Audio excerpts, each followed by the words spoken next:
Hello, and thank you for joining us today. I'm Austin Snodgrass, and you are watching Mocs Talk.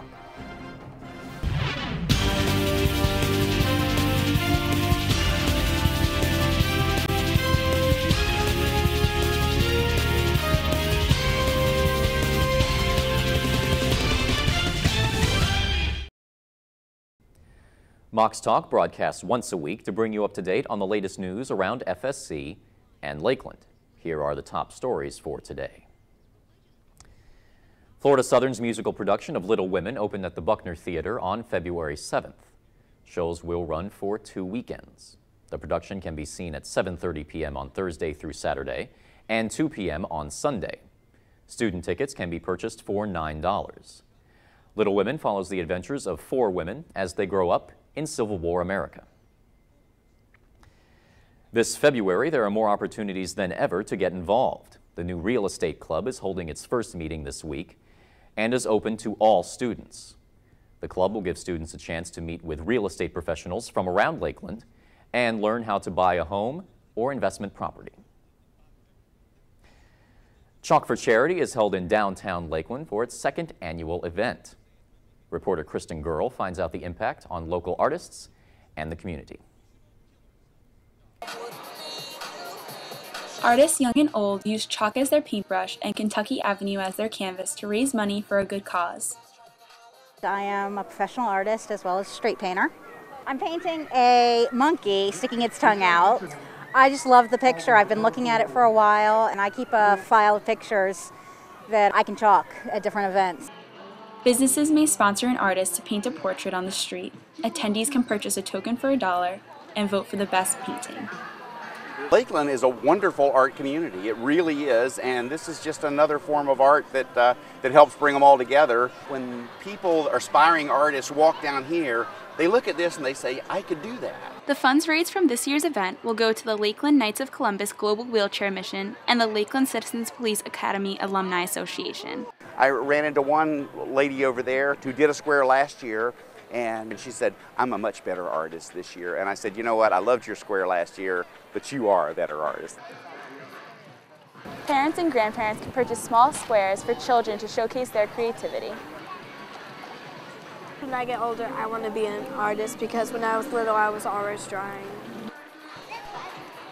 Prizes will be awarded to artists who receive the most votes, and there will also be a professional award presented. In Lakeland, Kristen Girl for Moc Talk. Chalk for Charity hopes to inspire more artists to decorate the streets of downtown Lakeland and eventually become an annual tradition. The FSC Baking Club will be presented to SGA this week with the hopes of being on campus by the end of February.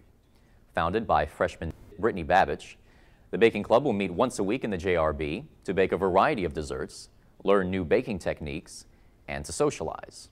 All are welcome to join. FSC's women's basketball team will have its February 9th home game against NSU broadcasted live on national television. This game is part of the CBS Sports Network Division II Basketball Game of the Week package. The Mocs game against the Sharks is scheduled for a 12 p.m. opening tip. It is one of the 2 Division II women's games that will be televised as a single broadcast. The game will be a pinkout, and everyone is encouraged to attend. And now, here's Victoria Guerin with a look at this week in Florida Southern sports.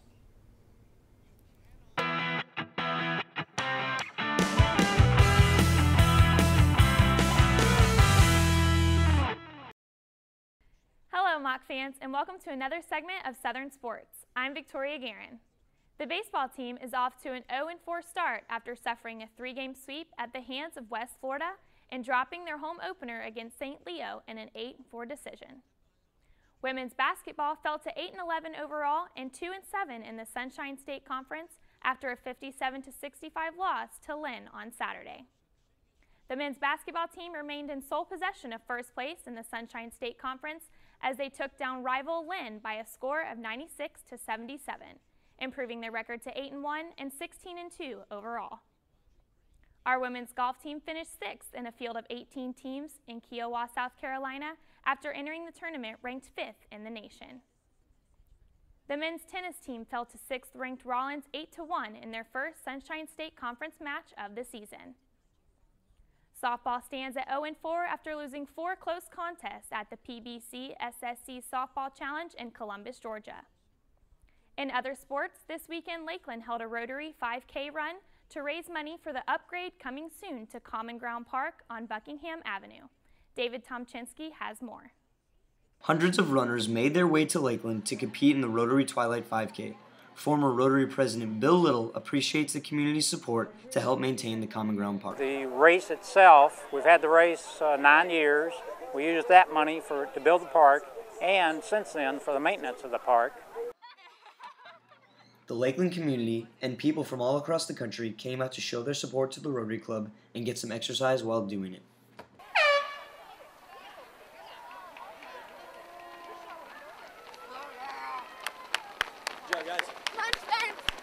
We have 700 runners that enjoy the Friday night run, so it's a great event for everybody. 16-year-old Ian Ormsby was the first to cross the finish line. The sophomore from Babson Park enjoyed competing in the race. It was a good course. I like Lake Hollingsworth, this flat course, fast course. Temperatures and conditions were good.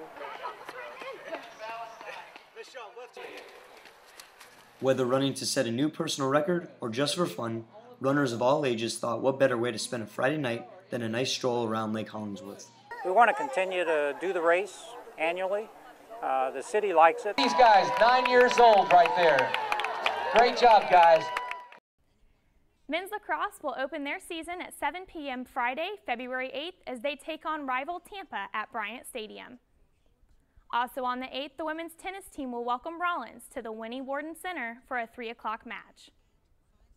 The basketball teams will both take on Nova Southeastern on Saturday.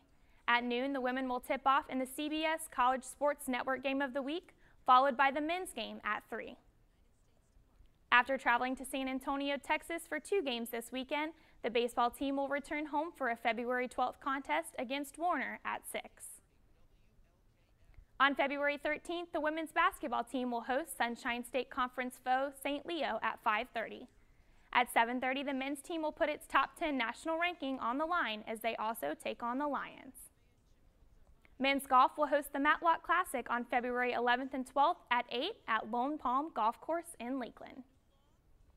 The men's and women's swimming teams will head to Clearwater for the Sunshine State Conference Championships from February 13th through the 16th. Our softball team will play 5 games in Clearwater this weekend in the Eckerd Invitational, including doubleheaders Friday and Saturday, before they wrap up the weekend at 11:30 a.m. on Sunday against Georgia College. Be sure to go out and support all of your Moccasin athletic teams. For Southern Sports, I'm Victoria Guerin.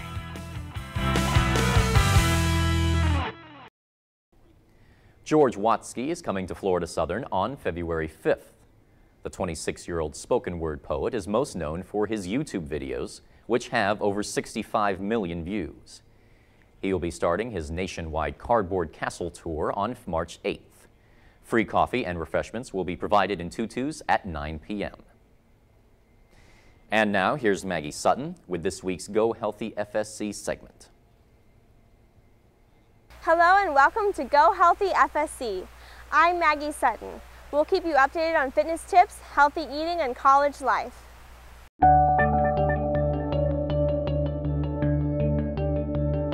The Freshman 15 may seem unavoidable, but the Winnie's Bistro staff is introducing a new technology that may help you out.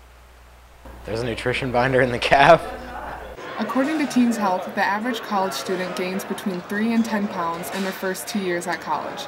Planning healthy eating habits and being informed about what you are eating is crucial to staying fit during your 4 years at school. Culinary manager Kevin Adair explains the new software and upcoming changes we should expect in Winnie's Bistro. The nutrition binder has always been available in the cafeteria at the cashier station. Unfortunately, that information is relatively dated. A lot of the recipes that were used in that are older. I feel as if the CAF should use a more organizational way of letting its students know the nutritional value of its products. We are working on a new software with a new software program. It's called Chef Tech. It's really a back of the house full-service software program. It's kind of important to stay healthy, especially while you're in college, because you're not really eating right every now and then, so it'd be kind of cool to see what it is you're eating. This is giving us the ability to update all that information, and then as our ingredients change, we'll be able to more quickly update that information as well. I think the new nutrition system will be very beneficial for those who are health conscious like me, or at least trying to be, in order to avoid the freshman 15. Students should expect to see more health-conscious changes throughout the cafeteria menu in the upcoming months, thanks to the new addition of Chef Tech. For more information on Chef Tech, visit www.cheftec.com. Well, that's it for today's show. I'm Maggie Sutton. Be sure to like us on Facebook and stay healthy, FSC.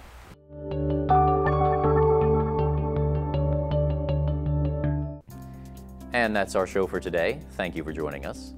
I'm Austin Snodgrass. We hope to see you right back here next week.